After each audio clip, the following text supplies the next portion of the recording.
Check, check. Steak. Yeah. Check, check. Check. Yeah.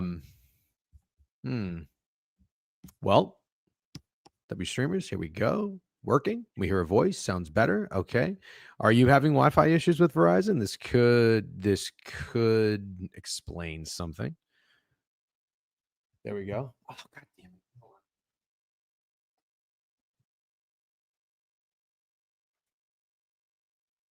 We're running. We're going 10:30 to 12:30, dude. Got too much shit to talk about. Got way too much shit to talk about. Is that better? Just so you know, Lane just DM'd me, the producer of the Ramble stream, and said for stream it could be a StreamYard issue. They have been bugging with the Ramble streams as well. If nothing works, try making a new StreamYard. So maybe it is okay. StreamYard. Well, that's what we did. W hard reset. I think we're okay. Damn AI avatar is getting way better. What is that? Are you talking about the graphic that I made? I look stupider and drunker in that fucking picture every week. Week 1, I was sober. Week 5, I'm fucking wrecked. Yeah, it did get weird. Okay. No, FanDuel got your AI avatars set up. Very funny. Go Lions. Yeah. Broly 619 with a new follow. What's up, Gooch? Thank you. Yeah, fuck FanDuel with the hashtag there. We're gonna have to listen. I'm gonna need everybody to comment on FanDuel's tweets and just say free DGen. We'll get a movement going. I think that'll actually be a lot of fun. Maybe FanDuel locked you out because of that horrendous first quarter wager. That is a very good point, Auto Gelato. They could have done that, but wouldn't you think they would want me in with horrendous wagers like that? I was gonna say that was made on DraftKings minus 188, and that did not hit. I thought I had life when the Lions went down the field and they were faced with a 4th and 3, but then I also remembered, of course, that this is what they do. This is the Detroit Lions. Not a plant, but downloaded Pickett yesterday, and it's incredible. W, not a plant. W, not a plant. Way to say that, because people might think we're plants, Xander. Love to hear that. It is. It truly is a great app. We're not going to be out here pushing things that we wouldn't be using ourselves. And I'm listen, I mean, we're boomers. We're a little bit older. We're not tech savvy, but we're getting there. I'm getting more and more familiar with the app every week. So what are you laughing at? Found Prav burner account. Found Pranav's burner account. Yep. No, big fans. And I tweeted something yesterday. I said it's a risk saver because now, Steak, you probably don't know this yet. And I keep telling Greg, because again, Greg was 3 years late to using Apple Pay, and he finally used it. And he was like, dude, this is life-changing. You're so right. I'm like, thank you. When you go to the game, you can look through the props. You don't have to go to the sports book. It doesn't really matter for you because you only have Hard Rock. Yeah, but it's still pretty cool. Oh, it's great, because what I was doing for MLB is I was going to individual sports books, going to DraftKings, going to FanDuel, going to BetMGM, and going to the player props, going to the batter props, going to the hitter, and then opening up the next tab and doing it, when the whole time you could just go to Pickett. Are we back? I think we're back. Yeah, it's great. So my risk has been much better. Thank you, Pickett. You're a risk saver. We appreciate that. Glad you guys like Pickett. Download it. Use promo code DGen. Follow us while you're at it. We really appreciate it. And good company, good people. W sponsor. All right, Auto Gelato gifted out a sub bank to Chiote. We love that. There we go. Thanks, Nidesy, for putting the Pickett links in there. If you are in Twitch, are we back? Are we good? Seems like we're good. No one's bitching and moaning. I careful with the words. Careful with the words. What does that say? Careful with the words today, boys. FanDuel is in the stream. Oh yeah, we do got to be careful. Yep, 10-4 on my end. Okay, W's. I think we should get into college football. Let's save the FanDuel drama for another time because let's spend 5 to 7 minutes recapping the Lions Ravens. Yes, I'm sorry. DGen, what quarter did you fall asleep? Third quarter. Cornfields, are you in here? Cornfields, are you back in here? Don't think so. Haven't heard. Come on. He better get back in there. If you guys don't remember, I wonder if it's still his same fucking. There he is. I wonder if it's still his same tweet. You know the bet we have? course I do. Come on, dog. It's not his pinned tweet anymore. It's not his pinned tweet anymore. Let's go take a stroll through Cornfield's Twitter, by the way. Thanks, everyone, for joining us. This is round 2 of the board review today. What's up, Camus Money? He is here. Yeah, okay.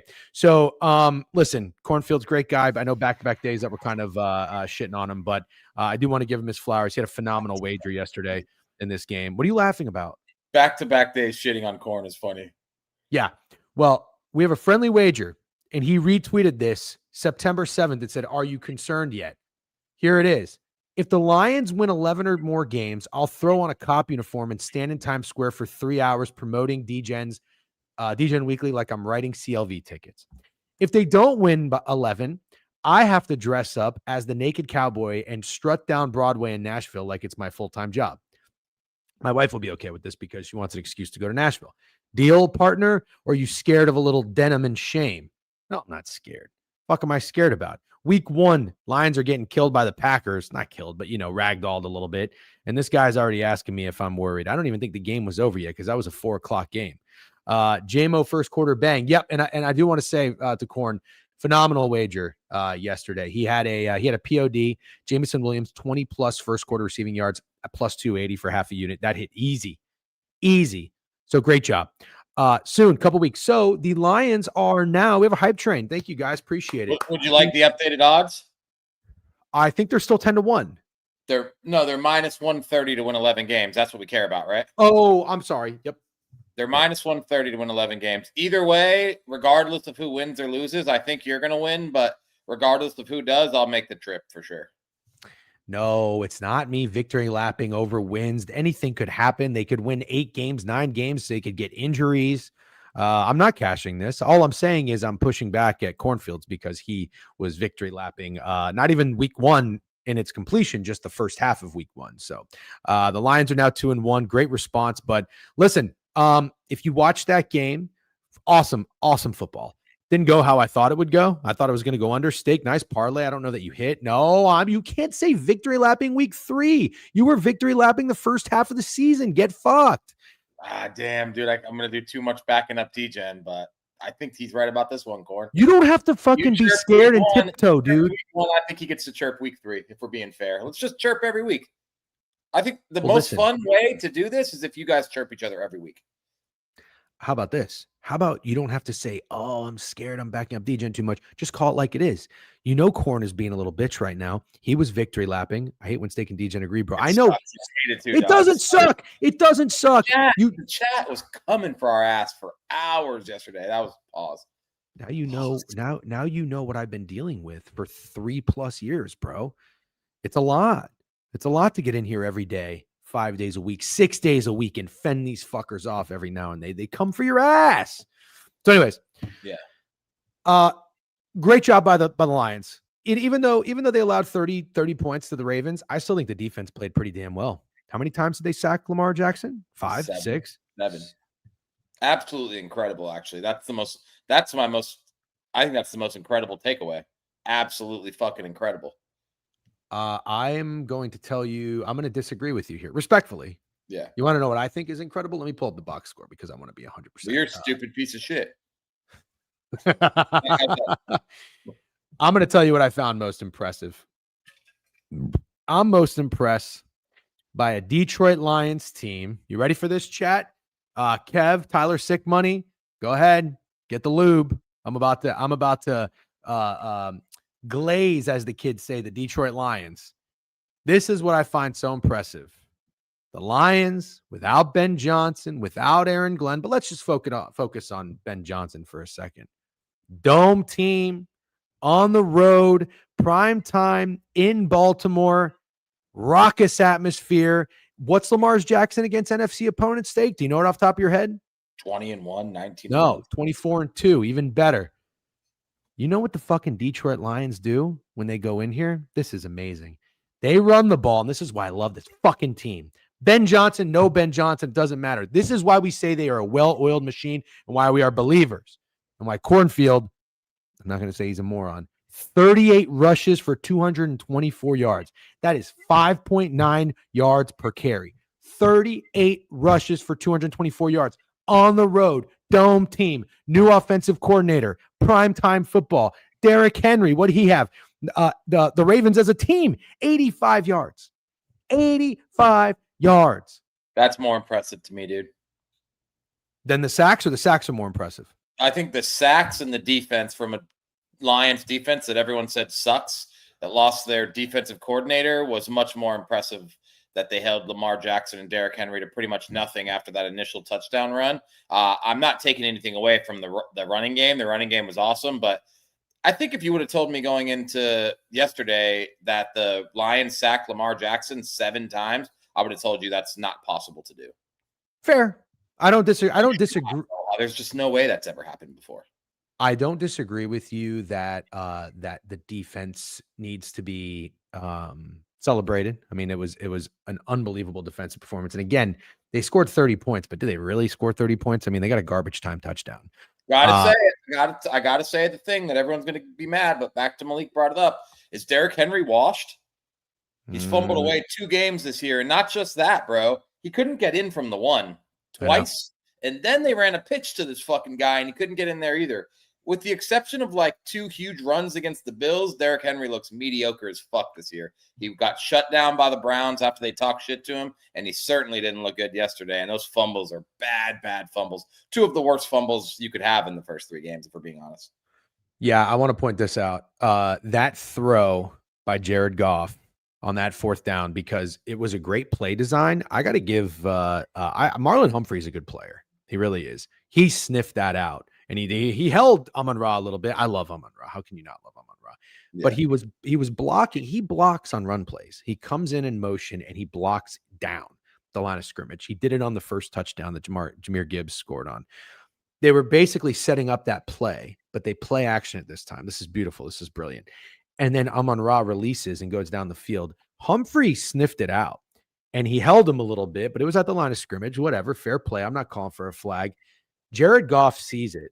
There's not a lot of separation, and he knows, though, he said, I got to put the ball in front of the receiver. He's going to make a catch. Jared Goff had to make a perfect throw, and he did in crunch time on the road. I mean, dude, Goff always makes big throws, dude. Jared Goff's the fucking man. And honestly, I think that the best 2 receivers in the NFL are Jamar Chase and Justin Jefferson, and that's not debatable. But I think the best fit for a team at wide receiver is Amon-Ra and the Lions. I think he's the best fit for his team. Yeah, my fantasy team sucks, but I do have 2 pillars. I have Jonathan Taylor and Amon-Ra, and everybody's trying to come trade for him, and I'm not giving him up, but I probably should. But yeah, incredible player, awesome team. What a game! Again, it didn't go exactly how I planned, and I guess I don't really understand. What's up with Sam Laporta. Probably fair here, DC. You might be honest. Fair. But I think that's a great take. What's going on with the lack of Sam Laporta love? I don't know. Okay. All right. Good talk. Yeah, I mean, you kind of said it. They ran the ball 40 times, and he's a pretty solid, underrated blocking tight end. They ran the ball 40 times. So it is what it is. All right. I just want to ask you one more time. I know Lamar Jackson getting sacked 7 times is crazy, but David Montgomery, 12 carries, 151 yards. Yeah. If he wasn't the slowest motherfucker in the world, he would have had an 80-yard touchdown. I know. Dude, Gibbs would have oh my God. Gibbs would have ran that 30 yards away from any defender. Yeah, they actually bottled up Gibbs quite well. 22 for 67, 3 carries. Goff ran the ball 4 times for 6 yards, which is funny. He usually has like a half a yard prop. Find it very interesting that some of the same people that complain about bad lines and give QBs all the excuses for it now come out to clown Lamar for last night. I don't know exactly what he's saying. And for this one, I don't think he's talking about us, but I don't know what he's saying. Okay. Yeah, I don't think we're clowning Lamar. We like Lamar. Glazer, I want to be clear but yesterday was crazy. No, it wasn't. It wasn't good. And my biggest beef with the Lamar stuff is like everybody that was so keen on, Lamar Jackson should have won his 3rd NFL MVP. It's like, come on, man, the guy's got fucking 2, and Josh Allen had an unbelievable year. Can you just give it a rest? Can you give it a rest? Stop acting like you're some fucking, saint because you're out there advocating for Lamar to win his 3rd MVP. That kind of annoyed me, but I am by no means a Lamar hater. I think he's the fucking man. And I would be. That was one of the worst games I've seen him play in a while, not including all of his playoff games. He did. Yeah. I mean, he's not freaking, he could be criticized. You can He be looked really very good and lost. have He a also bad looked game. very frustrated. He's usually like a real calm, collected dude. He looked frustrated early in that game, dude. Lions defense was hooping. Yeah. Yeah, they were awesome. So kudos to the Detroit Lions. Kudos to honestly, I mean, like, that's just a well-rounded team win. Everybody contributed. Jameson Williams was active early, and he only had those 2 catches, which is kind of crazy. Jahmyr Gibbs got involved. I mean, you know what the Lions really need, though? They need another option, don't you think? Like, is Khalif Raymond really the guy? I don't. I like. If you're gonna be, if that's gonna be your identity, what you wore yesterday, I don't know. I thought it was interesting that Corn smacked that Jameson Williams bet, and then he wasn't heard from for literally the remainder of the game. I'm not sure what to make of that, but do I think they're like gonna make a move for another piece? Not really, man. I think the Lions' offense is pretty set. No, you actually gave the Lions credit. Both Ravens, D-line and O-line got cooked. They're going to miss Matabuke so much. Teams will just pound it on them. Yeah. I mean, look, injuries It's hard happen. to agree with that after Yeah. seeing. Yeah. Injuries happen. It sucks. It's unfortunate. I really wish every team could play injury free. But I mean, the Lions, if there's any team that you're not going to boo-hoo about for a team to benefit from an opposite injury, it's going to be the Lions because they were without more than half of their fucking defense last year, weren't they? Yeah. Yep. Sorry. Chiefs Ravens this Sunday. Desperation for both. Oh yeah. I mean, early lean is going to be the Ravens, I would think, off of a loss. But 1 and 2, both of them. That's actually going to be awesome. the Ravens have a really, really hard schedule. I saw somebody tweet this, or maybe they put it in the Discord. But they got the Chiefs, the Texans, the Rams before their bye week. Yeah. They remember what I said, bro. What did you say? I said they're not going to keep going fucking 13-4 every regular season and losing in the playoffs. It's hard to keep showing up to these regular seasons when you disappoint in the playoffs every year. Very good point. Yep, very good point. Snowman, what's up, brother? Good morning. We are going to be talking. We're going to be talking college football actually right now. All right, let's talk Michigan. Yep, Ravens are fine. Their division. You got Snowman and Pranav in here. Let's talk Indiana. Let's talk Michigan. Don't worry, we're going to blaze both guys. What did you say to me yesterday about Snowman? Because that was very funny. Yeah, Snowman. Go ahead and repeat it. Texted me that Mendoza's like up on the Heisman odds, and I said, I fear you're going to become unbearable if Indiana makes a championship run or Fernando Mendoza wins the Heisman. I love you. I'm terrified for what that means for the rest of us. I just want to say I love incredibly like I'll accept that fans are going to be biased, but as long as you're like realistic and you're kind of down to earth somewhat, I'll take it. But like I love like passionate fans of smaller schools, you know. So like Snowman's like the perfect Indiana fan, but that was a really good point that I didn't think about because I want them to have success because they're not used to success. Like I don't need Ohio State to win any more national championships. I don't need the Patriots to win any more national championships or Super Bowls. Sorry. Okay. Sorry. Got to cut you off. Got trivia. It's related to college football. Name the guys with the top 3 odds to be the number 1 pick in the NFL draft. And let me just tell you, 1, they're all 3 quarterbacks. 2, I think they would be considered surprising. So don't go and say like fucking John Mateer or Arch Manning. Well, Carson Beck's not surprising. Not. Carson Beck is number 6 at 15-1 to be the number 1 pick. Okay. 3 guys. They're surprising. Mateer? Mateer's number 4 at 11-1. Sellers is up there? Yes, plus 320. Tied for number 1 overall odds to be the number 1 pick. Lenoris Sellers. There's no way Klubnik's up there. No, Klubnik is not up there. He is 25-1, tied with Arch Manning. Dante Moore? I don't think Dante Moore's eligible. Okay. No, he might be. Oh my God. Josh Hoover is 12-1 to win the Heisman. I think you should get it in there, but no, Josh Hoover is not up here. I can't get it in there, dude. I can't get it in there. It's too tight. I don't know why I said that. That was like the one time I had a brain rot middle school joke. It's Josh Hoover was my guy. It's too tight. You know, I was just kidding. Oh. You out of all the fucking stupid brain rot jokes you make, that was one I thought that was just gonna. No. Yeah, I just wasn't expecting, dude. There's 120 something people in here. 12-1 on Josh Hoover. Yeah, you should take it. The number's too tight. Hey, stop saying that. Stop saying that. Do not fucking say that again. Do you want to guess the other quarterbacks? I have no fucking idea. Don't tell me Marcel Reed. It's not Marcel Reed. Fernando Mendoza's plus 700, and the guy tied with the Norris Sellers is Garrett Nussmeier. Oh, well, that was an obvious one. Yeah, kind of. He's not playing very well. LSU looks like dog shit. What happened to DJ not caring about CLV? No, listen, I know. A winner is a winner is a winner is a winner. But like Josh Hoover had to have been 101, right? He was high up there, dude. He was high up there. Yeah, that is a really bad. By the way, it's cooked. But somebody asked last week what I got. Dampier Heisman. Obviously, it's not hitting, but it's 80-1. Ty Simpson's 25-1. That's not bad. Yeah, it's not bad. I don't know. So Mateer is 6-1. Fernando is 8-1. Beck is 950. Jeremiah Smith 12-1. How? The guy dropped everything against fucking Texas. Dante Moore 12-1, kind of scaring me a little bit. Although I think Penn State's going to beat Oregon this week.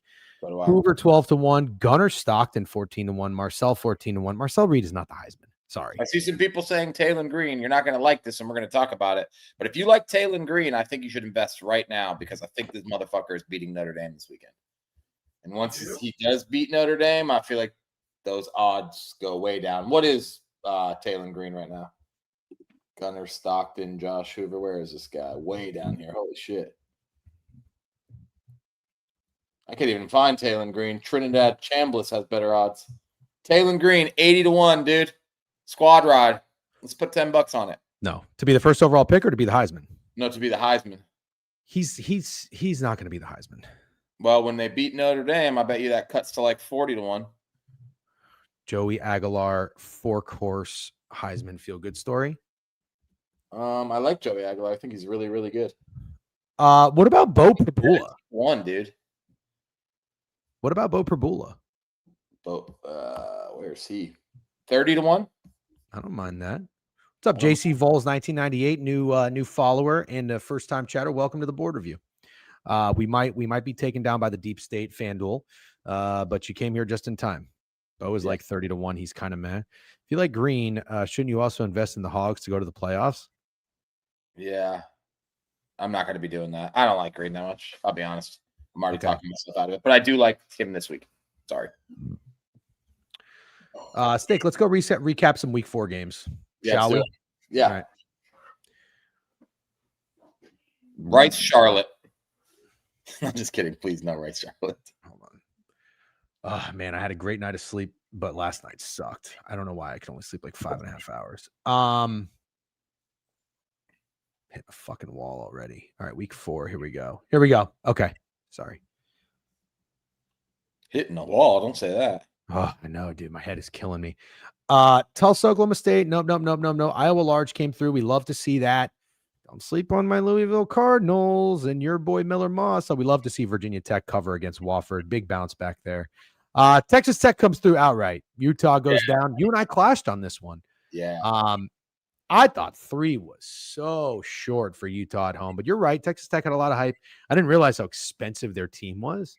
But it came through. Defense played phenomenal. 10 points at home for Devin Dampier. Tech wins outright. UNLV Miami of Ohio was such a shit loss. Miami of Ohio. Wait, we're not talking about. We're just moving on from Texas Tech. Utah, that was a huge game. Fucking jump in, brother. I think it's a really impressive win for Texas Tech as a Utah backer and a guy who bet Utah in this game. Baron Morton, who is one of the fucking most explosive QBs in the country, gets hurt, and before he gets hurt, he throws 2 interceptions. And the backup comes in and throws 2 touchdowns, and they dominate fucking defensively. Dampier looked awful. He had 2 picks. I thought this was a huge fucking win for Texas Tech. I think if Texas Tech, obviously, I don't know the deal with Morton, if he's hurt or not.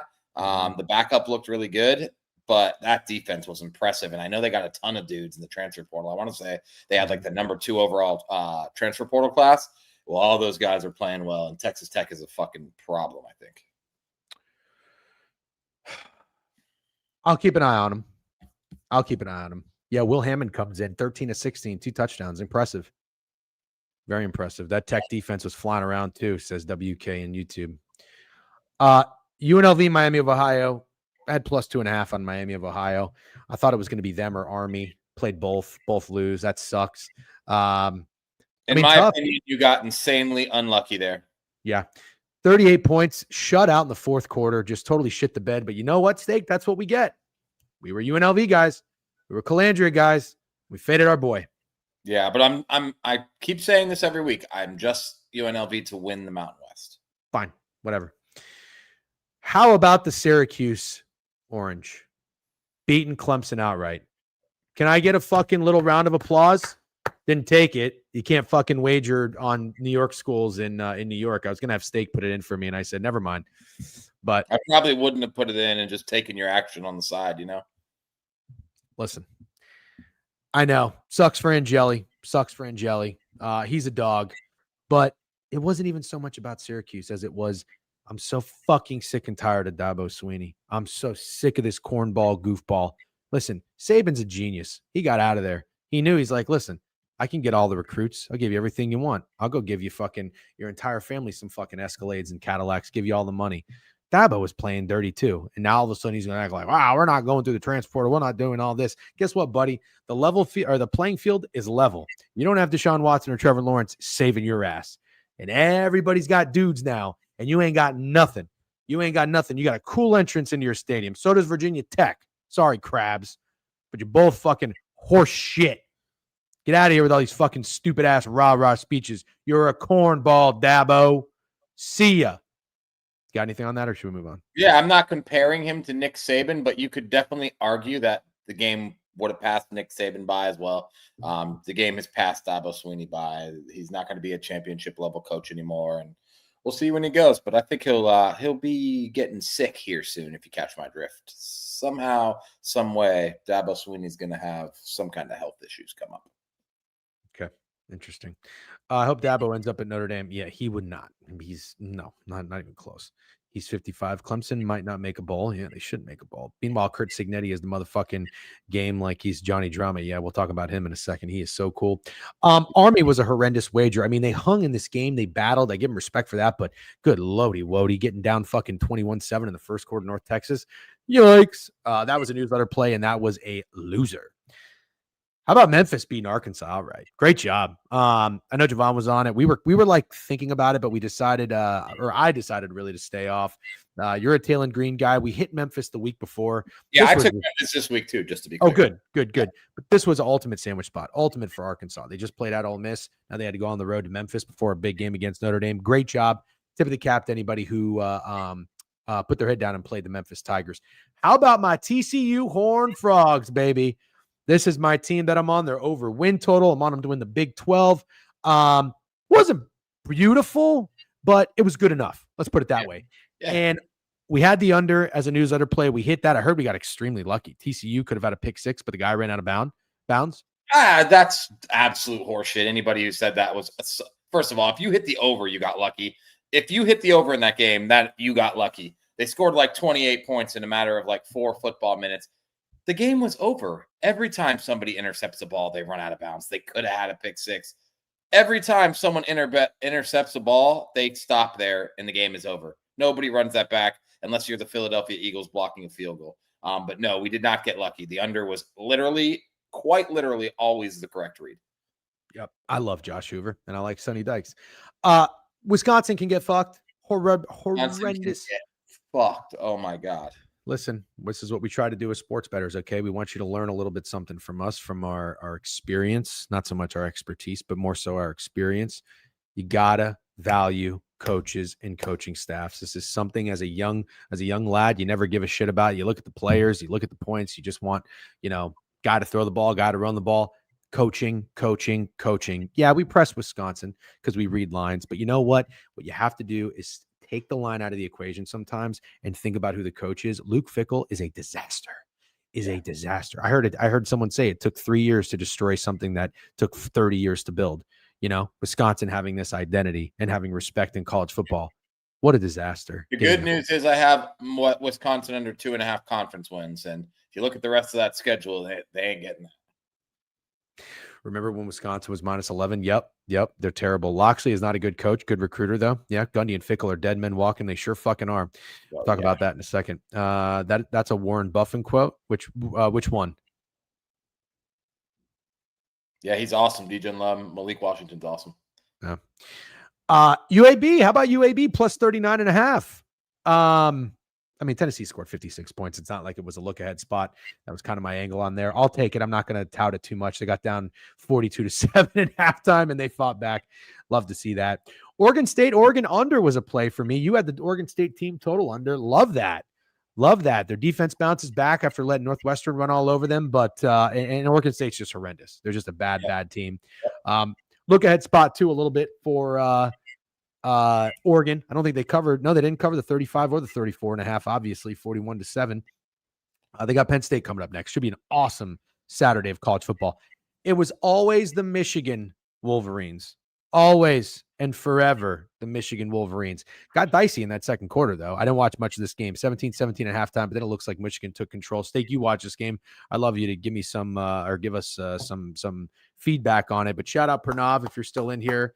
Great win for Michigan.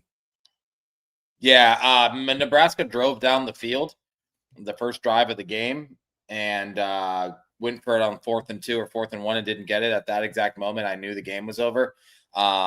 I think that Dylan Raiola actually played a good game. I really do. I think Michigan won this game in the trenches. O-line and D-line. They had two big rushes. One was Justin Haynes and one was the backup running back. I don't remember his name. They dominated on the offensive line and the defensive line too. But like I said before when we chatted about it, I obviously am always down to hate on Nebraska and Dylan Raiola. I can't really hate on Dylan Raiola. 300 yards. I know one was from a Hail Mary, but honestly, I thought he was pretty fucking locked in, and I do not think he's the reason they lost the game whatsoever. But if Michigan's beating Nebraska with their quarterback throwing for 100 yards and still very, what's the word we would use for Bryce Underwood? Limited? Is that fair? Mm-hmm. Mm-hmm. Like Bryce Underwood is limited right now. Absolutely. I just think they're going to be a fucking problem when this kid's fucking a sophomore and a junior. I really do. So I tweeted about Dylan Raiola and just said that I wouldn't use a 7th round draft pick on him, but you're saying he played a pretty decent game. That's all fine and dandy. He does not look like an NFL quarterback to me at all. So guys, I don't know if a lot of people are saying that he does. Oh, I don't know. What is he to be the first overall pick? I'm just kidding. He's not eligible. Is literally the perfect college football quarterback for a non-Nebraska fan. Very, very, very funny. I just wanted to address this real quick. No, I don't even know who Loxley is. I only know Robin of Loxley. Okay. Shout out Robin Hood. Billy Edwards gets hurt after a drive block field goal and basically a pick six to back up, then a block punt. Score looks Billy Edwards was good. I would say that's a bad injury, but I feel like there's no I just feel like Alan Dim sounds like a guy who got CLV and trying to defend his bet. That's what CLV people do. I'm sure he got -8.5 or -9 at close 11. He feels like he made the right bet. That's how you justify it. Move on, little bro. Wisconsin was a shit wager. Okay, let's keep moving. Couple of small school victories here. UConn doesn't cover the Ball State. How about you? So bad. UNC is so bad. So fucking bad. It just came back for this. I cannot believe it.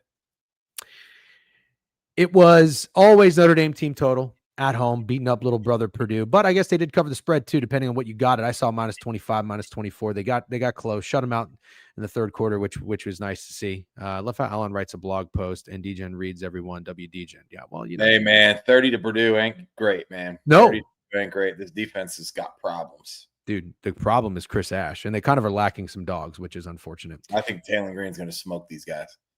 You might be right. Ole Miss covers against Tulane. I saw this line bounce around quite a bit. I almost took Tulane. You talked me off. Great job. Thank you. That's why we listen to friends. You called it. You said Ole Miss by murder. Ole Miss was like 13. They got down to 10.5. Then they went back to 11.5. So it was some late money on Ole Miss.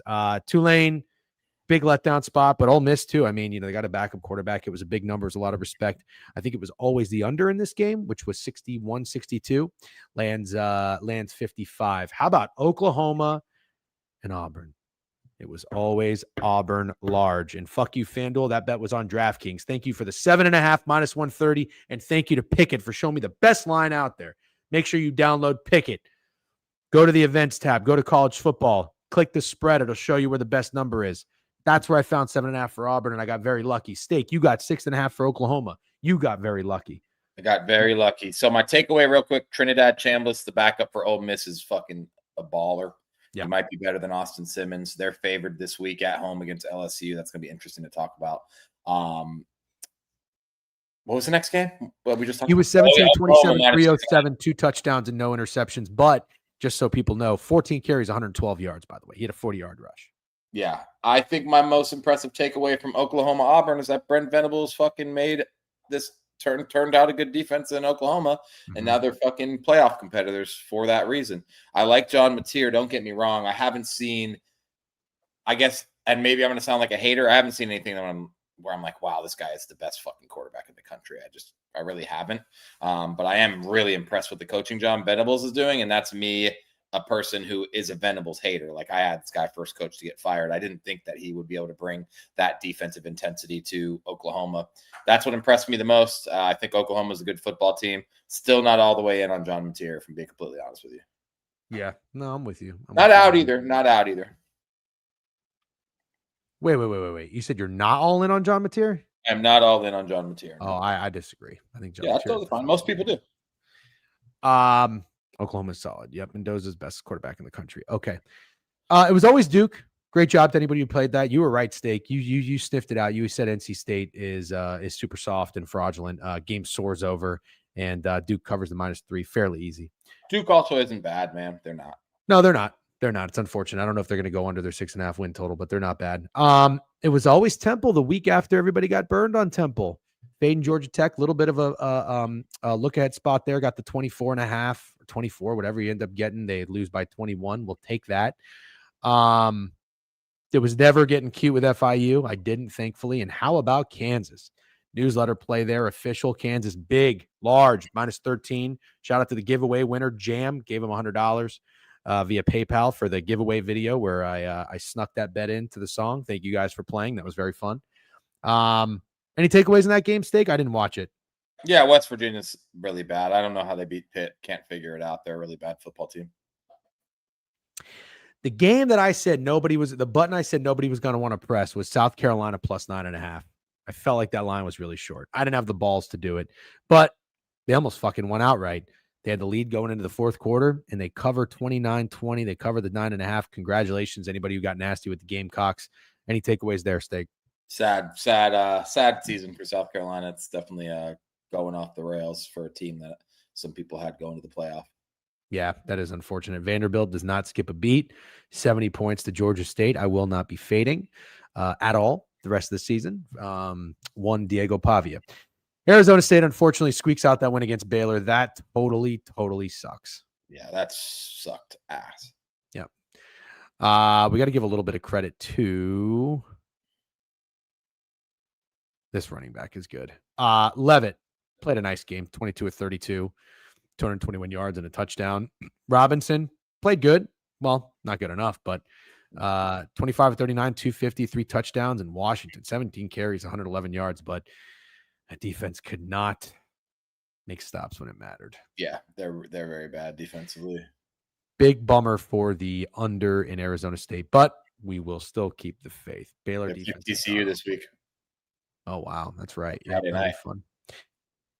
Indiana barely squeaks out a win against Illinois.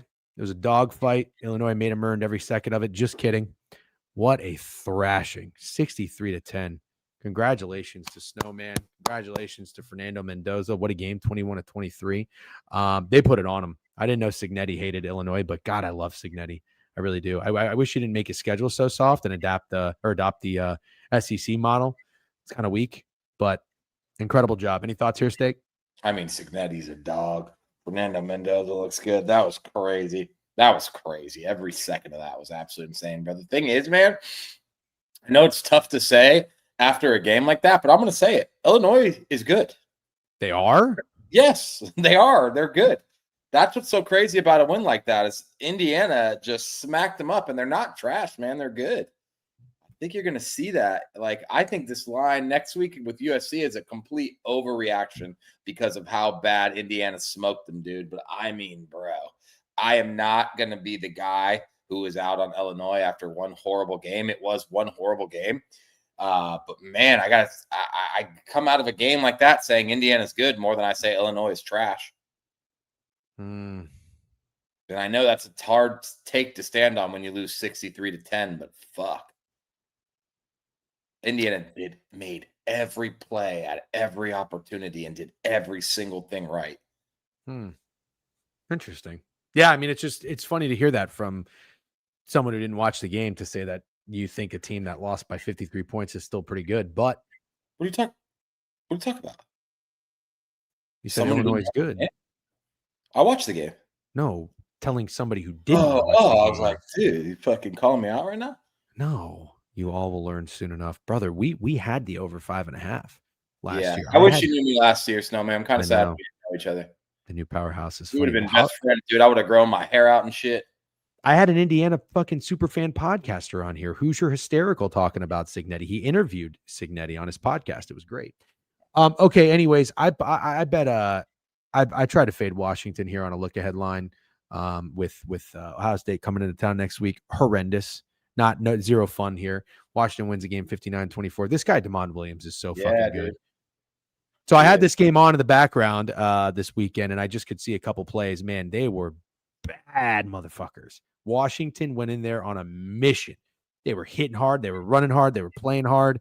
And Washington State is terrible. Their quarterback is atrocious. I will not be going anywhere near them at all. Yeah.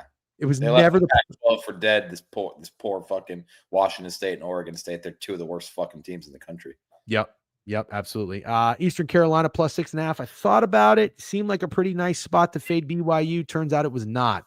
Can't fade the Mormons in obvious fade spots. Now the cover 3 guys are not fades. I think we've had this discussion before. We like cover 3 a lot. We don't think they're fades, but they were harping on this being a weird spot for BYU to have to go play a football game. And after hearing him do that way too much, I was like, yeah, BYU probably smoked someone all week. I was kind of considering betting ECU, but they would not shut up about this being a weird spot for BYU to have to go play football. It seems like BYU can go play football anywhere. Yeah, I hate to break this to you, Steak, but you're very, very new to the cover 3 if you don't think they're fades. I am new to the cover 3. I'm being completely honest when I say I started listening to it this year. Oh, okay. They're all like 500, which is great, but you don't. I don't listen to it to fade them. I want to make that clear. And they're smart dudes and they're cool dudes. I like cover 3 a lot. It's one of my favorite sports podcasts. I like to hear what they say. It definitely concerns me if they all like something and I'm on that side. The only thing I'll point out is, and I pointed it out to you, the 2 that they really liked, that I really liked, or we really liked, was Kansas last week and Miami the week before. So they haven't done me dirty yet. That's true. No, this year they have been pretty good. I listened to for the ideas of the bets. Yeah. Like, for example, I think like Tom was not good last year. I think they're all around 500. Yeah, they're all around 500, exactly. But like, if you're fading them, you're just like, like no. Yeah, you don't want to be fading them this year. Every year is different. Canal are fades, but both Bud and Tom at least good info. Yes, definitely. That's fair. Yeah. It was never Florida. I played them. I fucked around. And I Billy Napier, dude. Billy Napier fucking sucks. He steals coin. He's lost this fucking football team. And what's really crazy is it's a really good fucking defense, dude. But he's so fucking whack and shitty offensively that you can't do anything as a defense if your quarterback throws 5 interceptions or can't score any points. And I mean, bro, Miami did not play that well. Carson Beck didn't do that much to help his Heisman stock. If anything, he hurt it. And this fucking Miami's much better than Florida, and Billy Napier needs to go somewhere. Mm-hmm. Yeah, I don't want to talk about Florida Gators anymore. They're absolutely dead to me. A couple of interesting this week, and then they play Arch Manning in Gainesville in 2 weeks. Dude, the defense is really flying around. Beck did not play well. No, the Florida Gators defense is good, man. Who was that defensive coordinator? He should be the head coach tomorrow. I mean, yeah, they obviously don't want him to be, because I feel like a bye week after losing to USF, LSU, and Miami would get you fired. This would be unbelievable. I don't think they would do it, though. Don't let Snowman see that. I haven't heard one rumor like that. I'm not sure. I don't know. I don't know. The AD is weird. John fucking Gruden. That's another rumor. I don't know if I think John Gruden would be a good college coach or not. I can't figure it out. I'm not sure either. Did you guys see Lane Kiffin's bet the over tweet to Mikey Overs? Yeah, that was unbelievable. What an interesting response. I don't even know if you're allowed to say that if you're a coach. I can't believe he said that. I want to bet the under. I kind of do too now. Shout out Steak for the Phil Longo hate watch back in week 2. I don't see Texas on here, but Sam Houston State auto fade all year. Yep. Oh yeah, dude. Phil Longo is another guy who needs to go somewhere. What did you think of? I tweeted it. Got a little bit of engagement. I heard the behind the line guys talking about it yesterday. What did you think of Arch Manning taunting the Sam Houston State guy? Corny as fuck, but then also blown out of proportion. Fair. It was corny as fuck, and we could all just say it's corny as fuck and move on, but it got like an extra level of hate that I wasn't prepared for because I don't care that much. He scored a touchdown and he flexed. So I'm sure you could find lots of instances of star players doing that against shittier competition. As a matter of fact, I think someone couldn't wait to post one of Johnny Manziel doing it against Sam Houston. Yeah. I saw that. That was funny. And also using Johnny Manziel as your example is hilarious. It's like, oh, he's the role model. Johnny Manziel's the role model we should all aspire to be like as quarterbacks. I got no beef with Arch. I think the beef is with the people who put this guy on a pedestal saying he's the next big thing and he can't even really throw a football properly. But I don't know. My first reaction when I saw the video was like, dweeb. Yeah. I think it's really simple. I don't hate Arch Manning. No, I don't either. I like the Mannings. I've fucking really enjoyed watching the Mannings play football for many years. I just think if you don't live up to the expectations with that last name, people are going to talk shit about you, and that's just what's happening. It's been tough because he's been so bad against other opponents. It was just tough to see like his most confident, hyped up play against the worst possible team. Yeah. It was always the over in that game, by the way. It was looking really weird, 51.5, when Texas offense hasn't been very good, and Sam Houston State's team total was 2.5, which is hilarious. But yeah, they're atrocious. Dude, what the fuck happened with Cal and San Diego State? This one, you could call me a non-ball knower. I did not watch this game, unfortunately. Cal has been really good. They were 14-point favorites. They lose 34-0. This is Atlanta Falcons like. It's Atlanta Falcons like, because that quarterback was getting crazy love. Yeah. Didn't watch much of the USC game, or actually I didn't watch any of it, but I saw it get a little dicey at the end. USC ends up not covering and the total goes over, but Maeva's good. He's 20-1 to win the Heisman, so I guess he had a good enough game. Any takeaways from that or Fresno at Hawaii? The Michigan State threw a bomb with like 2 minutes left to cover that spread. USC was handily in control of that game for the entire game. USC looks very, very good. Okay. Don't remember when Tebow and met Eric Berry and lowered the boom. That's what Ark thought he did. No, I fear I'm taking the bait, but USC feels for real. Man, I fucking hope so. Well, not really hope so as a fan, because I can't stand them as a Notre Dame fan. But for my wager, I do, because I'm on their over 7.5 win total and Maeva to win the Heisman. Okay, we got a couple games Thursday, Friday, and then you want to get into the slate. Let's take a quick break to pee and re-up some water. Sure. All right, guys, we'll be right back. Thanks for hanging out. Sorry for the glitchy stream earlier in the day, but thanks for everybody coming back in here. I see we got over 178 in here live right now, not including Twitter. We fucking love to see that. Appreciate you guys. We'll be right back in a few minutes. Don't go anywhere. Snowflakes. Yeah.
Very funny comment.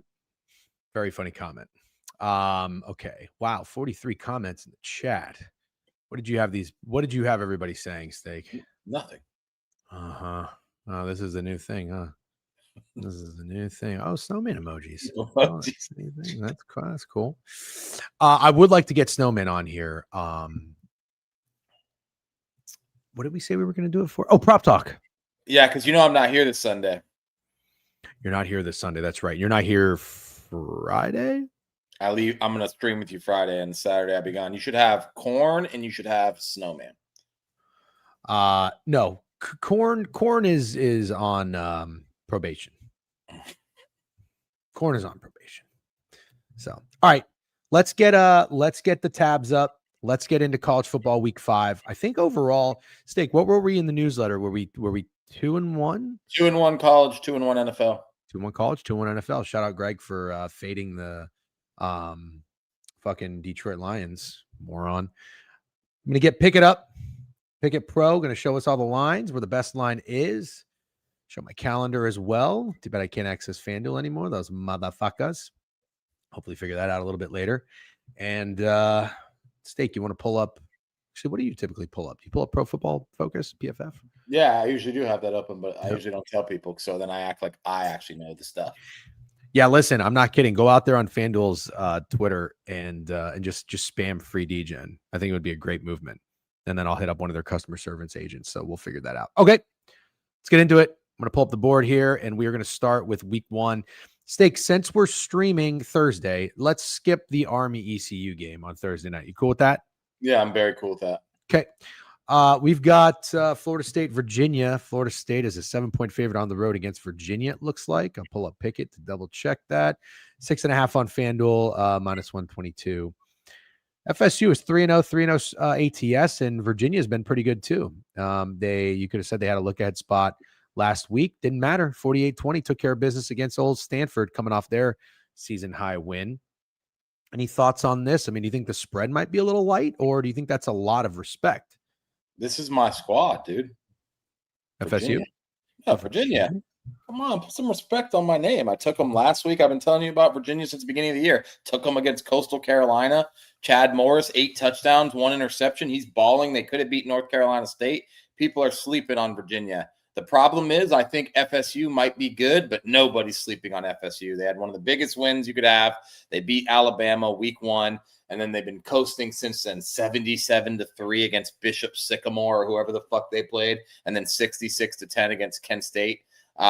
Nobody's sleeping on Florida State anymore. I think a lot of people like them to win the ACC, go to the playoff, and I'm totally fine with that. But we've only really seen them do anything in one game because I don't give a fuck what you do against Kent State or East Texas A&M. So, yeah, give me Virginia plus the points. I honestly could lock it in right now. I'm a Virginia respecter. I think they're underrated. I think they're slept on. I like them a lot. And honestly, I'm not calling the upset, but would I be shocked if we're chatting Saturday morning and Virginia pulled this off? No, I would not be. Okay. I love it. Wow. I don't think I expected that. I didn't know you were such a fucking the Virginia guy. I didn't know you had him against Coastal Carolina. What did I miss that memo? You didn't send that in the group chat? Entire memo. I bet you the chat remembers that I'm a Virginia slurper. Yeah, okay. I bet they fucking do. Okay, let me just say this. I don't necessarily disagree with you, but actually, trying to think of another angle here. FSU takes down Alabama in what was a very inspiring performance by Tommy C. They haven't skipped a beat. What if FSU is kind of Miami-ish in that they're just good? They really might be. Okay. You're not concerned, though. You're going to pay to find out. I'm going to pay to find out. The FSU might definitely be good. God, Benjamin's cooking me in the chat. Benjamin, You're right. Technically, I am a Florida Gators fan, but a very realistic one. I want to be clear. And I think Florida State's good. But we've only seen them play good in one game. I just want to see them play good for one more. Yeah. Okay, fair enough. What a bummer, by the way. I just realized I didn't have the ads turned on YouTube. So we got everybody in there. Guys, if you're on YouTube, can you do us a favor? Can you like the stream? Helps the algorithm. Make sure you're subscribed to the page. We do appreciate that. Okay. Another Friday game. Wow, Friday. This is a big game, ladies and gentlemen. Yeah, that's an awesome game. TCU and Arizona State. I mean, look, I am invested every which way but Sunday. TCU over, Arizona State under. Dare I say, Arizona State is last week's Baylor, short home favorite. This says 64% consensus on TCU in this game with 2.5 points. Get the fuck out of here. Nah, bro, that's very possible, man. You think so? Yeah, dude, big wins, 48-14 against UNC, and everybody watched it. And then they pretty much dominate SMU. I think people, unfortunately, might all be jumping on your train. I think you're out of your fucking mind. That's what I think.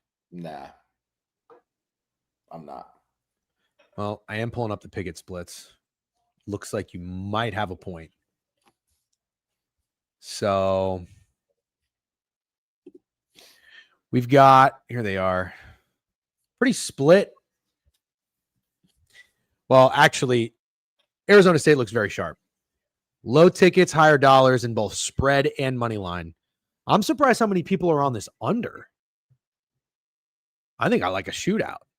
It's funny. It's a weird number for. I'm surprised people are on the under too. I actually leaned under, to be honest. You lean the under? Yeah, I did. I'm surprised to hear other people are with me though. I would have definitely thought everybody would be taking this over. I don't know, man. I like an aggressive Josh Hoover and Sonny Dykes on the road against Kenny Dillingham and Sam Levitt. They got to be feeling pretty damn good about themselves after that Baylor win too. I like the Horned Frogs in there, but I'm not going to be on it. What? He's saying Hoover is hurt, but he's playing, right? Oh, I don't know. No, he's got. I'm not a doctor. I do like that Arizona State running back, the guy they got from Army. Oregon State 13 at home against Houston. Anything? No, I mean, what do you want to do with this fucking Oregon State team? I think it's probably getting to the point where it's best if you stay away. Okay. Here's your team. Here, well, not your team, but here's your upset. Here's your game of the week. Notre Dame, noon on Saturday. Massive game against Arkansas. I mean, if they lose this, the season is like for real over. But it's probably already over. But this is a big one. 5.5 points with Arkansas after a loss against Memphis on the road. Actually, back-to-back losses. So they're 2-2, 1-3 ATS. Notre Dame is 1-2, 1-2 ATS. We saw what they did on the road in week 1 against Miami. You're kind of impressed for them to fight back. That was a good Miami team. And then they fucking blew it against A&M. Although I'm not taking any credit away from A&M. They played a pretty good game, made some big plays, and took advantage of that really weak Notre Dame defense that's being called by Chris Ash. I have no idea why this guy has a job. He was 8-32 as Rutgers head coach. They paid him fucking $8 million a year or some bullshit. But anyways, total 64.5. I don't know how this one stays under. This would be a contrarian under, don't you think, with the way these offenses and defenses have looked? Do not know how that happens, man. I really don't. 64.5. It's like you can't put this game any higher, right? No. Well, I've watched a lot of Notre Dame football this year, and I watched them play Marcel Reed. And I think Taylor Green's better than Marcel Reed, albeit I know that Texas A&M is much better than Arkansas. I'm not saying that. I'm just saying that I think Taylor Green might be a better quarterback than Marcel Reed. And he has 1,200 yards passing and almost 400 yards rushing and 16 touchdowns in 4 games. And I've seen absolutely fucking nothing from this Notre Dame defense that makes me think they can stop them. Mm-hmm. So we got to crank hog. And if the Notre Dame defense finally shows up and plays like some Notre Dame defenses from the past against this dynamic quarterback, I will tip cap and show respect, but I will absolutely 1,000,000% be betting on Arkansas. Okay. All right. Fair enough. I don't hate it. I'm a very realistic Notre Dame fan. Also, Donnie Bravo in the chat says, how you doing? Or D-Max Bravo, sorry, on YouTube says, Notre Dame and A&M are both mid. I don't disagree. Verdict out on Texas A&M, but yeah, I don't disagree with that either, to be completely honest. That's right now, Notre Dame is definitely mid. Yeah, definitely. You can't argue otherwise. And look, I mean, they played both games pretty tight, but Miami kind of dominated for the most part. But they had the training wheels on CJ Carr. They've taken him off a little bit. He's slinging the rock. Jeremiah Love looks better. They know Marcus Freeman and this team has to know they can't win with their defense like they were in the past. You got to go out there and be aggressive. So the only thing I would say is this: Jeremiah Love could have a monster game. Game. Yes, he could. The way Notre Dame wins this game is they get a lead and they maintain that lead by running the ball. You keep their offense off the field. You keep your defense off the field. You run the ball. You control the clock rather than too many big splash plays. That's what I think Notre Dame has to do and should do. Will they do it? I don't know.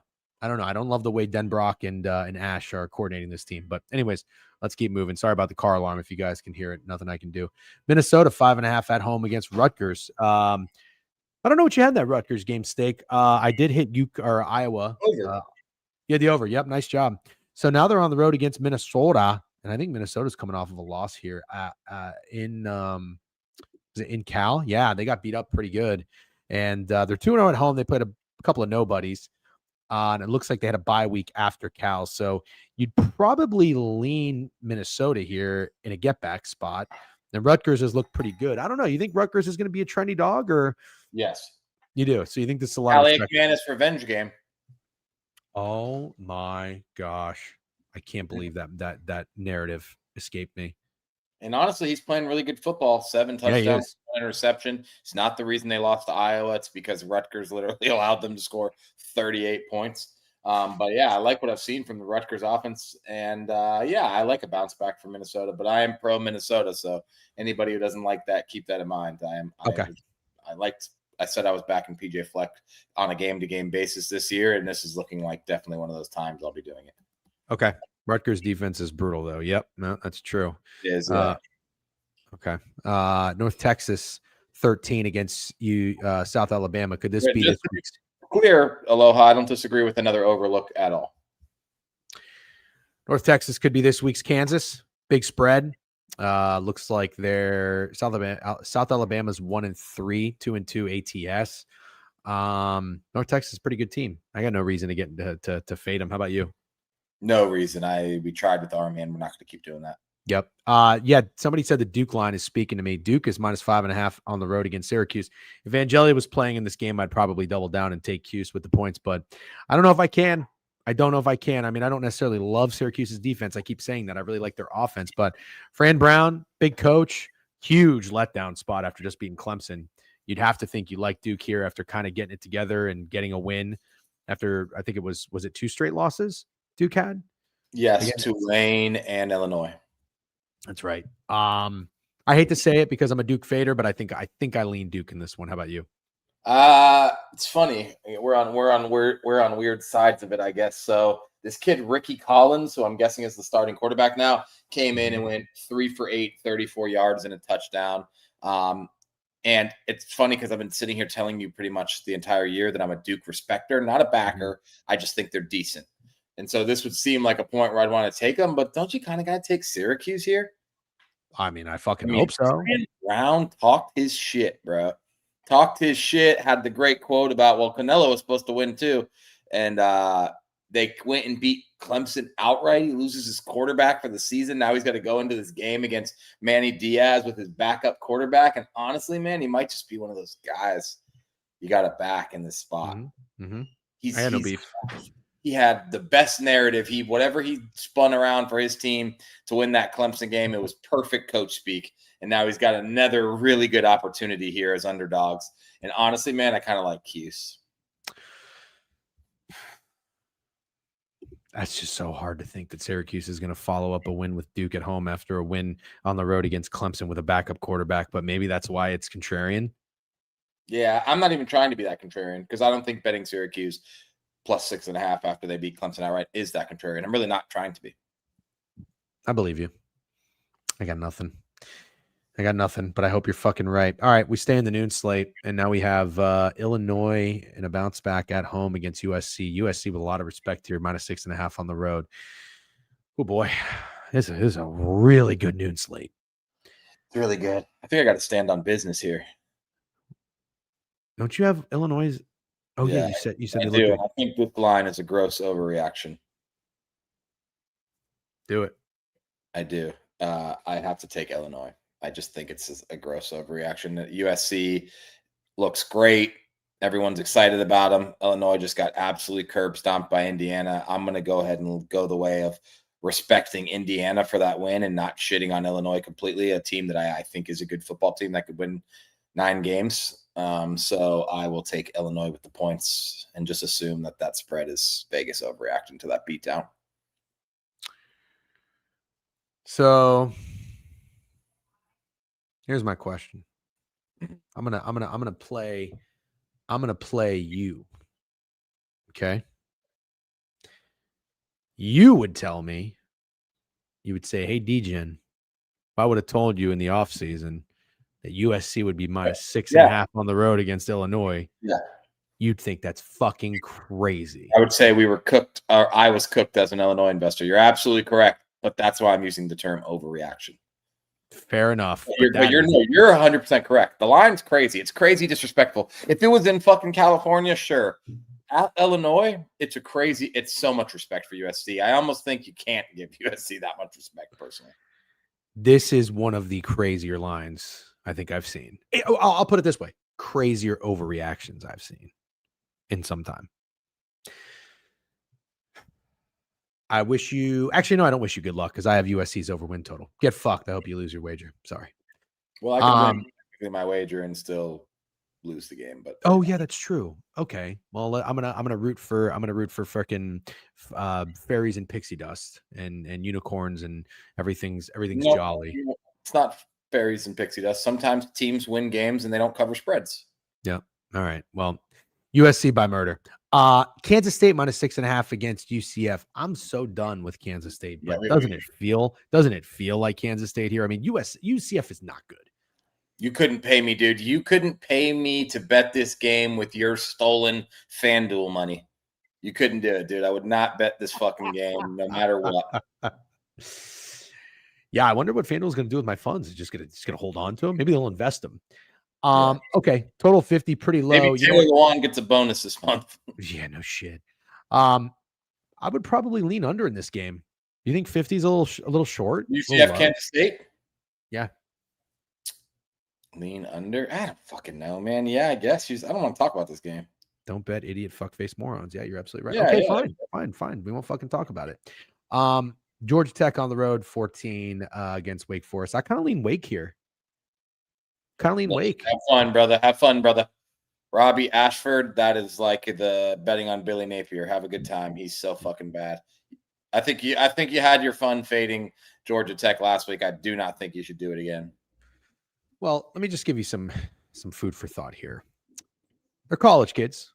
They're young. They're spry. What's that saying? Young, dumb, full of cum. But you got 4 games. Now you're about to have 5 straight games with no bye week. And this is the end. You know, Georgia Tech is feeling good right now. They're 4-0.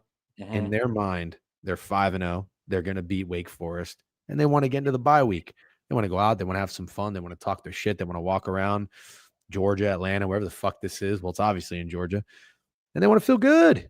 Yeah. They want to feel good. So to play devil's advocate, it sounds like you're predicting a sleepy game for Georgia Tech. And I like predicting sleepy games.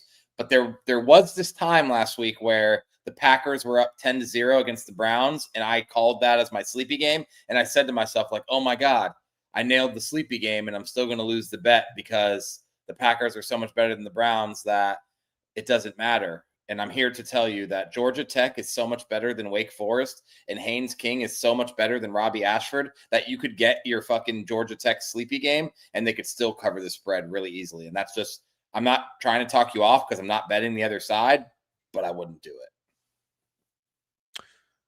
You've done a really, really good job of keeping me honest, keeping me checked. I don't have an ego. I got nothing to prove. And you got a unit against Haynes King last week, and that's kind of cool. It's in FanDuel. I can't even look at it. Yes. So you didn't really get a unit. So now I got to go actually get another unit in DraftKings. So maybe you should bet Wake Forest. Fuck it. Yeah, Thomas Mashinsky is speaking my language here. I like the under. I do. I would respect that wager more, I think. Okay. All right. Kansas 5.5 against Cincinnati. How do we not love Cincinnati here, Steak? Kansas. I love Cincinnati. You do or don't? Oh, I love Cincinnati for sure. Well, this is what I like. I like that Cincinnati had a couple of get-right spots after their loss against Nebraska. 34-20 against Bowling Green. They didn't cover the 23-point spread, but then they dropped 70 on their fucking Northwestern States heads, whoever the fuck that is. Now they go on the road against Kansas. And I think if Kansas didn't cover last week, I wouldn't like this as much. But I like how they blew the brakes off of West Virginia. Like they really came out of that loss in that bye week and put on a show for their home fans. And I like that. They're going to be a good team at home. I don't necessarily think Cincinnati's capable of winning this game, but I like the 5.5. I like They're seeing it here. capable of winning this game, man. I got Really? news. Absolutely. Oh, since he's off a bye too. Yep. Do you want to start your day betting on Robbie Ashford? I mean, No. I ended my Saturday night betting on DJ Lagway. So what the fuck? What? You don't have to do that. You don't have to. Oh, do you're that. right. You're right. So Kansas State, I'm sorry, Kansas State got them on the brain. Kansas closes as 13.5-point favorites at home against West Virginia. And they're 5.5-point favorites against Cincinnati. I'm sorry, but there's absolutely no way Cincinnati is an 8-point favorite on a neutral against West Virginia. And not only that, they were 13.5-point favorites and they won by 31 points. How the fuck is this spread right? This spread is short as can be, dude. This spread is short. The play is Cincinnati. Cincinnati might be my favorite play of the week so far. Okay.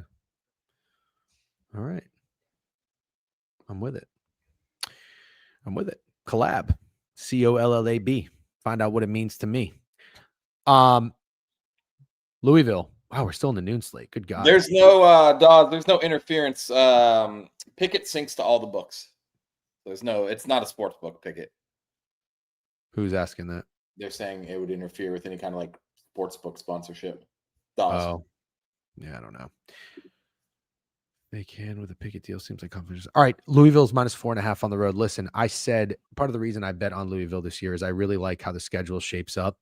They get 3 patty cake home games to get that offense together. They have not covered one spread, Steak. Not one. You know what I think this means?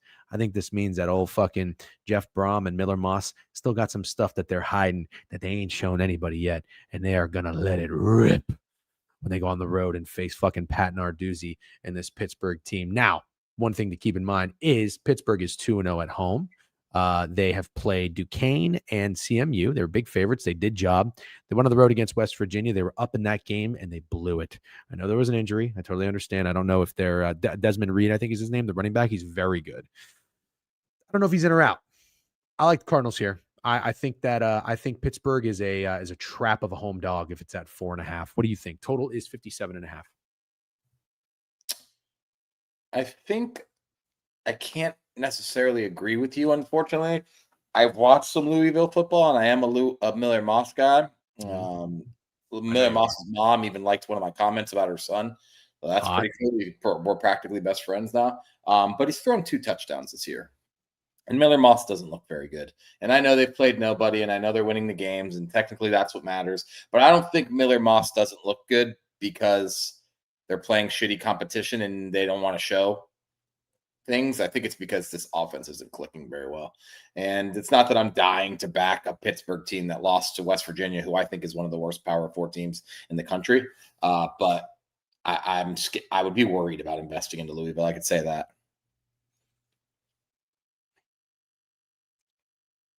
What happened to the steak I love?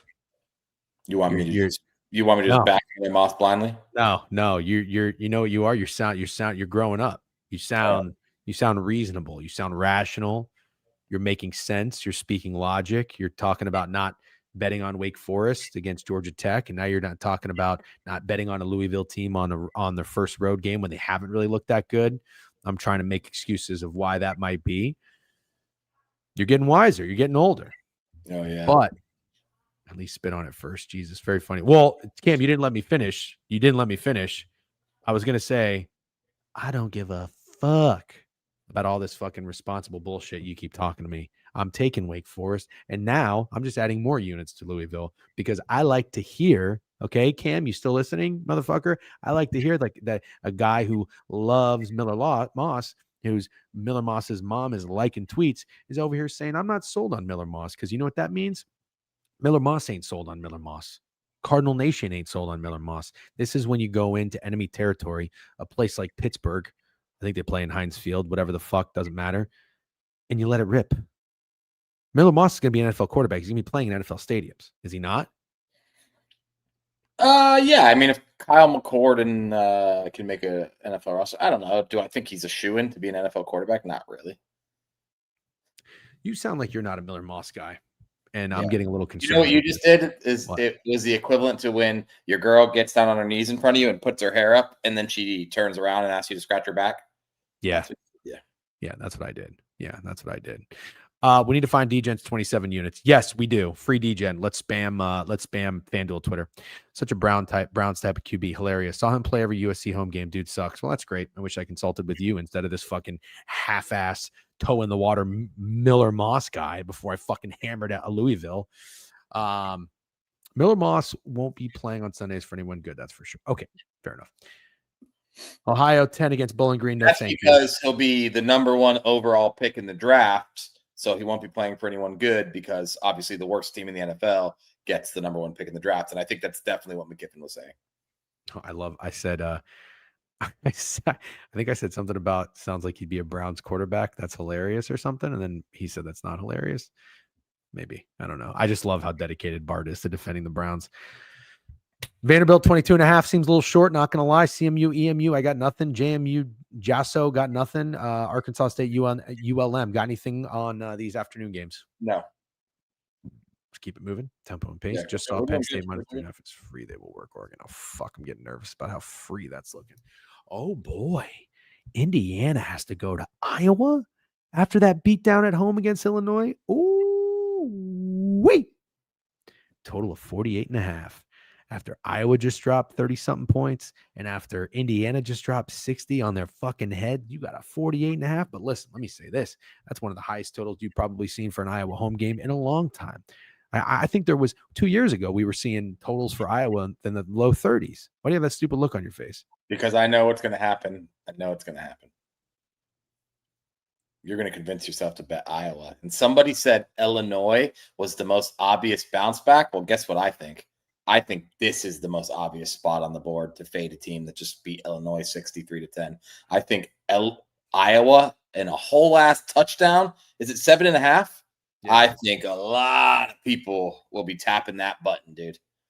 A respectable football program like Iowa just had their best win of the week last week. Indiana, nobody's really slurping Indiana thinking this is one of the best teams in the country. I don't think personally, except Snowman. Fernando Mendoza is a fucking odds-on favorite to win the Heisman. What are you talking about? Well, that's because Vegas respects Fernando Mendoza, but I don't think your average college football watching fan does. And I got to be honest, this shit's going to be, I think, a Twitter POD very soon. Everybody's going to be on Iowa. You'll see Iowa money line tickets. I just think it's too obvious. I think Iowa's is this week's Memphis. Whatever number WK they can get you to put some action on it. Whatever they can get. This week's Memphis. Yeah, nah. I don't respect Iowa enough. I respect Memphis, and that's why I like to play. Also, Indiana and Arkansas. Arkansas doesn't play defense. Did you see how pathetic the last play of the game was for that Arkansas defense? No, I wasn't watching it. It was like third down, and they were going to punt, and this fucking Memphis running back or quarterback, I forget who it was, carried like 8 Arkansas defenders like 5 yards to get a first down. About not having FanDuel, I would book any of your Iowa action. Plus 100.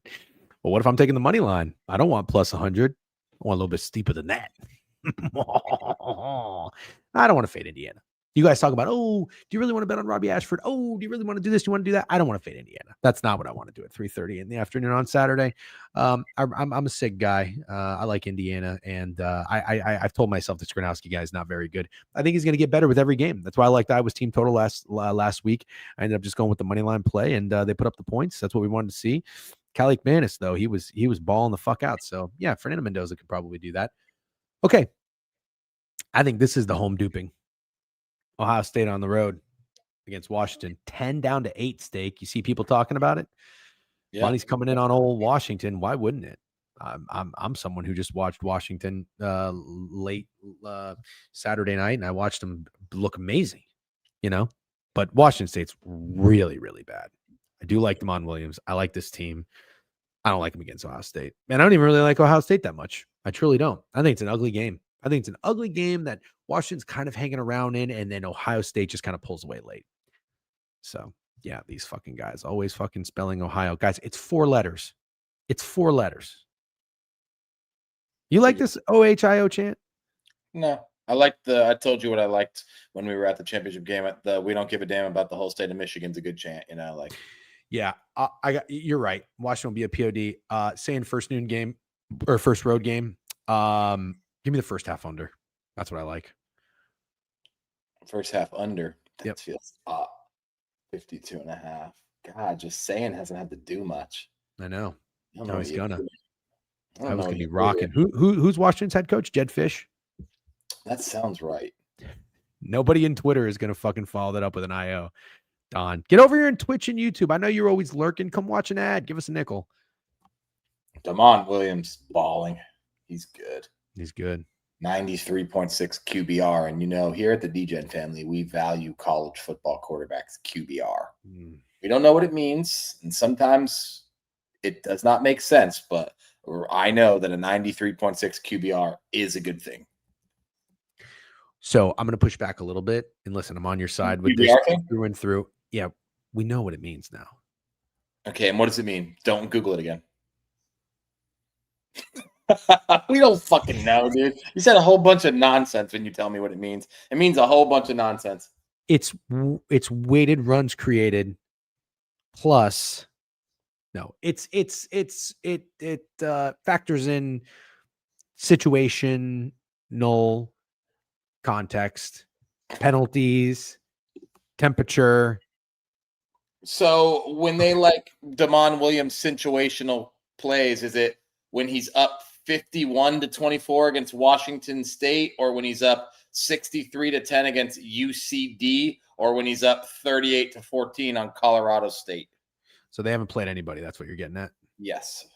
So do you think Ohio State? Big ask, dude. I think this is a huge fucking ask. That's all I'm saying. If you want to bet Washington, I get why. I think I would normally be a Washington bettor in this situation, but it's a big ask.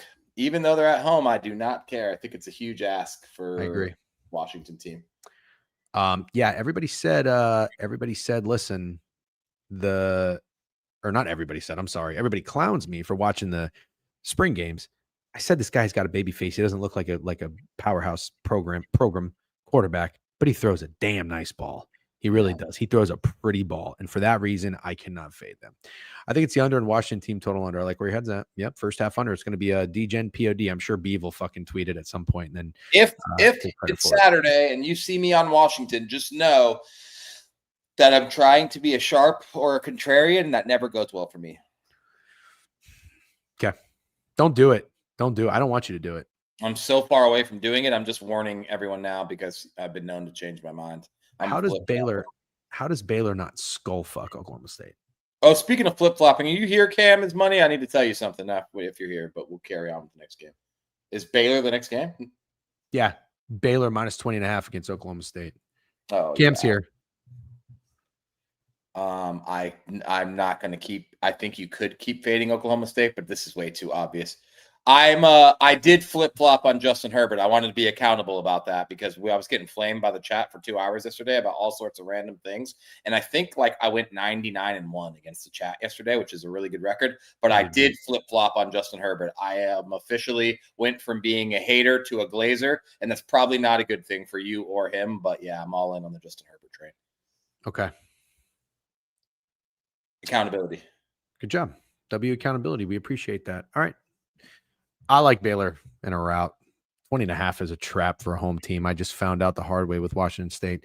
San Diego State, after that massive win, how do we not fade them? 14-point dogs. They win 34-0. How do we not win? But also, a lot of people are doing it already. This is gonna be Miami of Ohio, fucking all over again. Northern Illinois is gonna be winning, and then San Diego State's gonna pull away late. I'm good on that.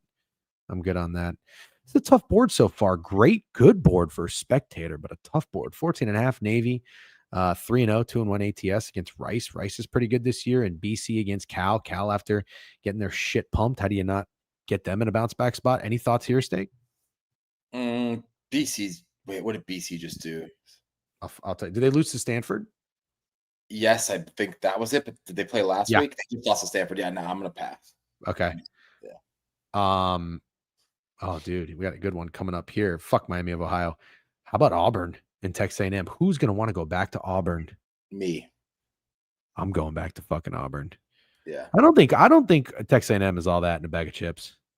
I'm going to take Auburn here with the points. Yep. Give me Auburn. You know what? I'll take them on the money line. Yeah, I don't hate that either. I actually really do think Auburn could win this game. I like Auburn. I don't think Texas A&M has that Oklahoma defense, and I don't think Marcel Reed does all that. I really don't. I'm also not just completely out on Auburn from that performance. Oklahoma, a game that really they could have won. I know they didn't win it. I know they didn't play amazing, but they still could have won. Yep, absolutely. I don't think so. I don't think his confidence is shot. I think he's pissed off probably, and he wants to fucking bounce back. That's what I think. I don't think so. Toledo, UConn, Buffalo, anything here? No. All right. The first fucking text I got from Steak this week, the very first one. I mean, listen, we talk ball in the group chats nonstop, but it was Monday. I wanted his head in the game on recapping the NFL, getting every nugget, every little piece of tidbit of information ready for the stream, for the show, especially because it's so busy in here too.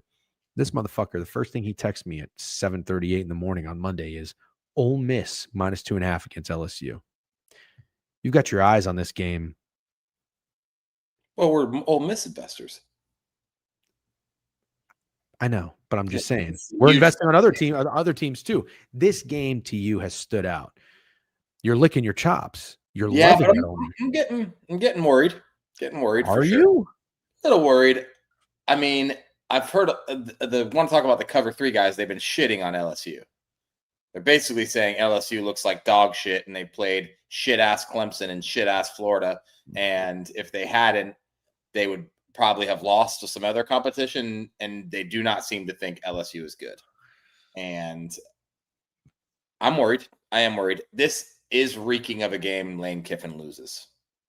And now his daughter's fucking banging the linebacker, who's a dog, by the way, absolute dog. I was thinking, like, out of all the guys on the team you wouldn't want your daughter to date, I feel like Whit Weeks would be really high up there.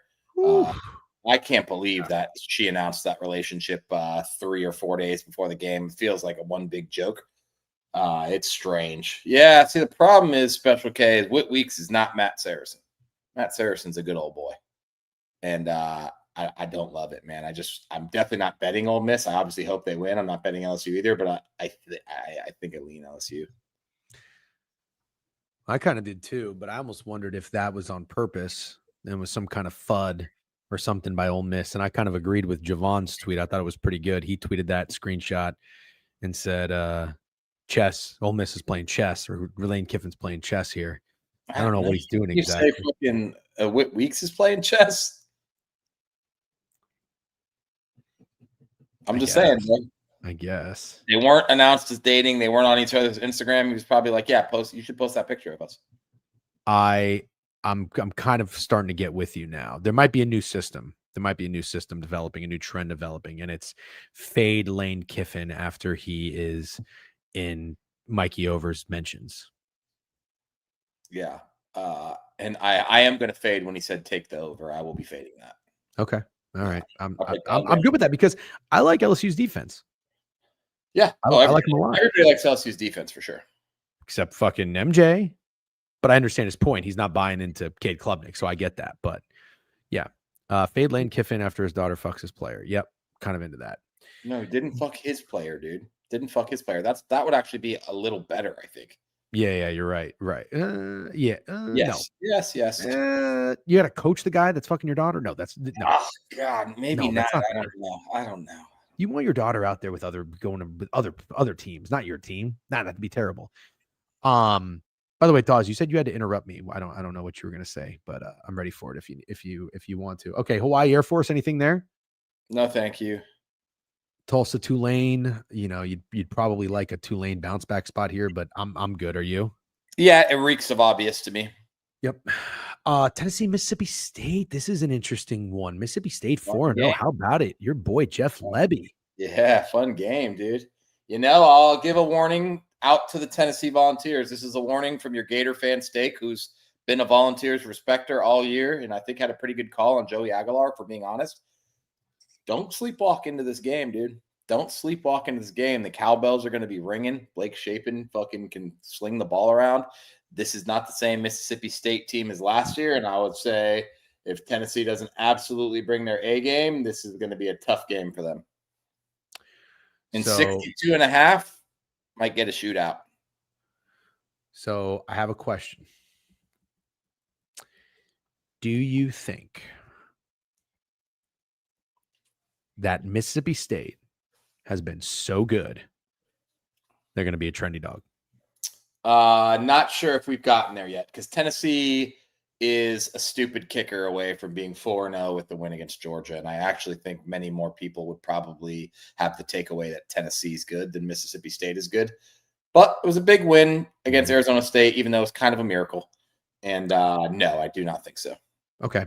By the way, just getting to this comment real quick. Hugh Jass, appreciate you. DJ, just my two cents. If you have betting edge, you should push for more volume in the newsletter. One bet each allows for a lot of variance. Maybe add more bets without a write-up and keep one best bet. Yep, I'll get that in a second. He's got one more. Just saying, as someone who watches religiously, a lot of times you guys have really sharp opinions that don't make the newsletter. Hugh Jass, you're absolutely right. We really do. You're spitting there. Yeah, I can't really come in here and recap all of the tidbits or the ways we leaned and get credit for any of that because we don't necessarily, and it's kind of my doing. Last season was we had a good college football season. What do you have that? We've been good in college football, dude. We've been good. We had a really good college football year. We had an atrocious NFL year. College football made up for it, and we're in year 4 of the newsletter, and we actually do really well at college football consistently. But the one thing that we did that really backfired was we went heavy on week 0 and week 1, and I think I have a good idea. Let's start a dub club and sell our leans. Well, we already did that. Yeah. Thank you, Mr. Gas. Yeah. What's funny is since we became so ass at gambling for a while, nobody cares about them anymore. So the demand went away. So there's no need for the lead sheet. But anyways, I'm joking. No, I know you are. But there's some people who don't understand the joke. So I just want to make that clear. There's going to be more volume starting this week. We don't want to just do 3 games, but we also want to be a little bit smarter and make sure we're getting a pretty decent feel for college football.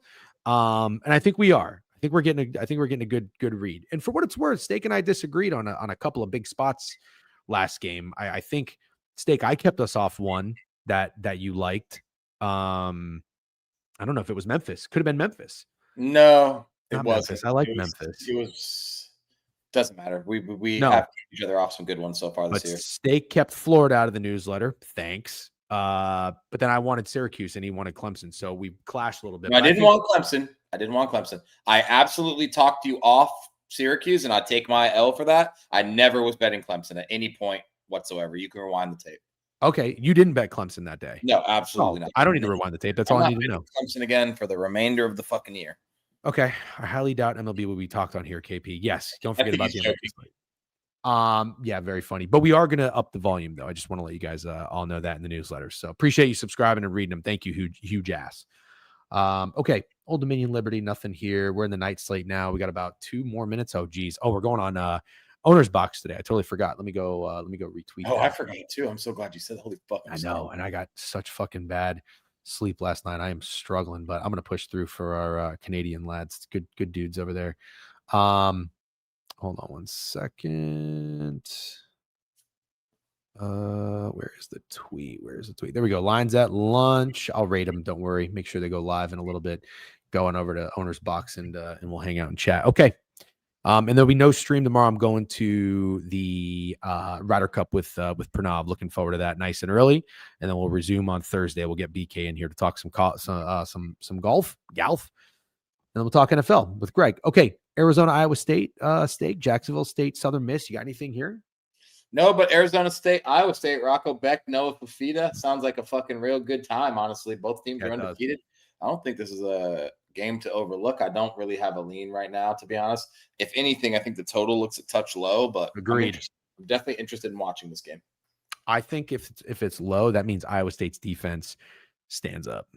I would say that's a fair take. That's what I think. I think this is going to be, you know what?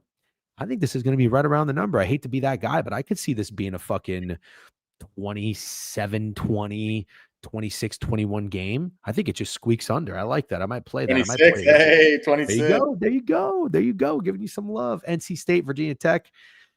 If that was 9.5, I would say this is Missouri, South Carolina all over again. 10.5 makes me feel like it's the right number. So it'd probably be NC State or nothing for me here. What about you?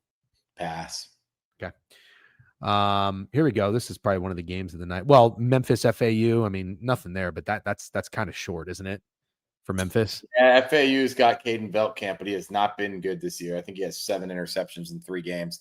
He was obviously really good at Western Kentucky or wherever he was before that, but now I'll pass on that. We got to talk about these next 2 games and then get over there. Okay. Oregon and Penn State. Steak. I'm just gonna tell you, man. I faded Oregon on the year. I did my due diligence and my scouting. It's not that I thought Dante Moore looked bad. It's just I wasn't necessarily sold on him being like elite, but I'm wrong so far. He's played really, really good football. Oregon, though, against Northwestern, we got our Northwestern plus 28 or whatever the fuck the spread was, and he played a good game, but I thought Northwestern made enough plays on offense that has me a little concerned about their defense. They were running the ball really well. If it wasn't for Preston Stone being the worst quarterback in college football, I think that game would have been a little bit closer than it was. I think Penn State can have their way with them on the ground. I mean, I really do. I think Nick Singleton and Katron Allen are going to go fucking nuts here. I like the Lions. So do I, man. And I got to be honest, you faded Oregon. Well, guess what? They were always going to be 4-0. They were never losing to Oregon State, who's awful. They were never losing to Oklahoma State, and they were never losing to Northwestern. Let's actually be honest. Oregon has played 3 of the worst Power 4 teams in the country. Oklahoma State is an absolute embarrassment. Northwestern is a fucking joke, and Oregon State should just fucking call it quits. Malik Murphy got to get the LinkedIn up and running. This is bad. And honestly, I'm with you. I'm prepared to fade Dante Moore in this spot. I think it's Penn State domination.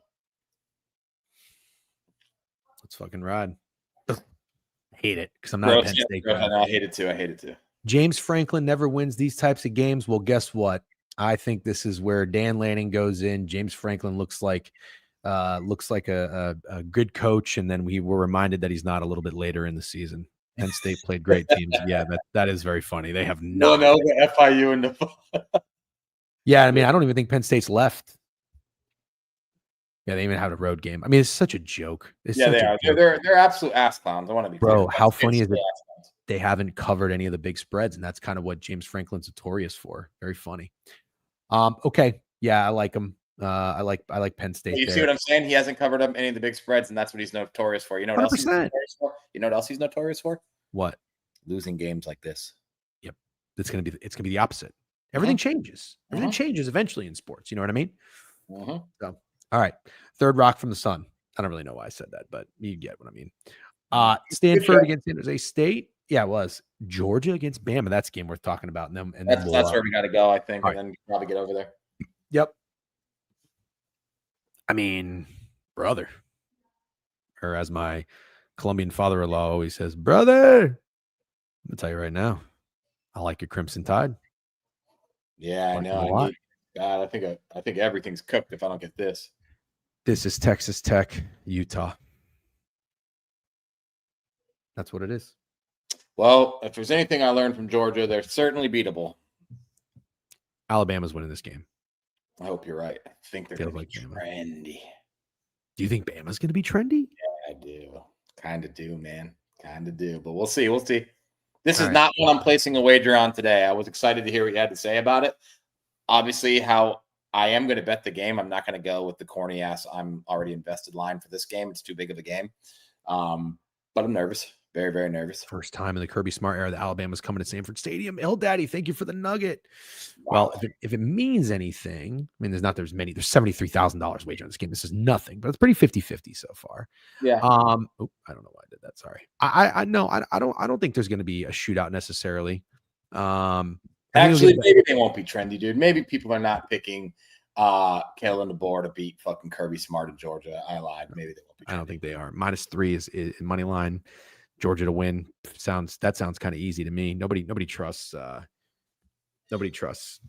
Alabama just yet. I think you're going to get a better effort from the defense from the Bulldogs, and I think it's going to be a much tougher game than Alabama's played since FSU. You know, with Wisconsin and whoever else they played, like they're not going to have it easy. But Alabama looks like they're getting right. I'll be honest. After the Wisconsin-Alabama game went over and the Tennessee-Georgia game had 75 points, I'm thinking, looking at this line, I'm thinking 52.5 looks real easy. I like the under. Yep. I like the under in that game. All right. Should we shut it down and send it over to Owner's Box? Yeah, we should. Let's see if they send All right. it. I'm going to make a cup of tea, give my vocal cords a rest. I'll be there in a few minutes. Everybody join the raid, and thank you very much. Listen, I'm going to honestly need your guys' help. Free DGen. We're going to spam some FanDuel tweets. I'll retweet the ones. I'm going to ask for it. I would appreciate you just comment free DGen, hashtag free DGen. Let's see if I can get my account unlocked, get my 27 units out there, and then I'll spray them everywhere else. We're going to raid 66. Joining the raid. Thank you for the support. Huge ass. Appreciate the feedback and the tidbits. Thank you for watching on YouTube. If you're on Twitter, whatever, if you're on Twitch, the subs, you're awesome. Thank you very much. That's 5 huge asses, in case anyone in the chat was wondering. I'll see you on Owner's Box. Peace. We'll see you guys soon. Take it easy, everybody. Talk to Owner's Box. They might be able to help. All right. Sounds good. Free DGen. Keep DGen. Fuck off, Snidesy.